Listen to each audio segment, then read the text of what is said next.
I set out a year ago to create a death checklist so we could quickly go over some important stuff that we need to do while we're still living. Well, the checklist has had a longer life than I intended, but finally, some last words about the last item on it, and then we get to lay it to rest. Now, we recently heard about the need for a will so that you can lay out who gets what, but you also need to name who's gonna get all the responsibility. I know, of being the executor. That's the family member or friend or professional you designate to handle your affairs and execute all your wishes in your will. It is a burden. It is subject to a lot of emotional hassle and liability exposure.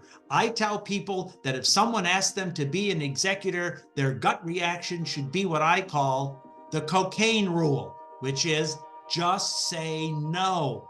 Unless you're doing it out of love and affection and can't get out of it, or you're a professional and it's your job like a bank, trust department, or a trust company, I wouldn't do it. It's a real hassle, lots of responsibility. So be sure to check with the person first and get someone who's willing to do it and has the skill set and the time to do it right. A reintroduction here. That's Hall of Fame Texas Tech law professor Jerry Beyer. He really is in the Estate Planning National Hall of Fame. We've talked with him about wills and executors.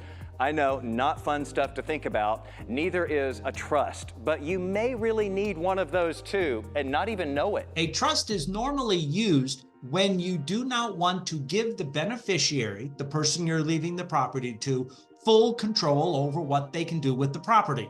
So if you have minor children, a trust would almost be essential, or maybe children under 25 or 30, given that they may not have the maturity or skill set to manage property at the time. Or maybe you have a disabled child, or maybe you have a partner that is not as savvy as they could be. So a trust puts the management of the property in the hands of a trustee, who again should be a skilled, financially savvy person who can then make sure that property is preserved, used for proper purposes, they don't blow it, etc. This is a lot to think about, I know, but not doing so may cause a lot of unnecessary delays and emotional pain and hardships, fights and headaches for the loved ones you leave behind. So get this done now, because later might be too late. Never know.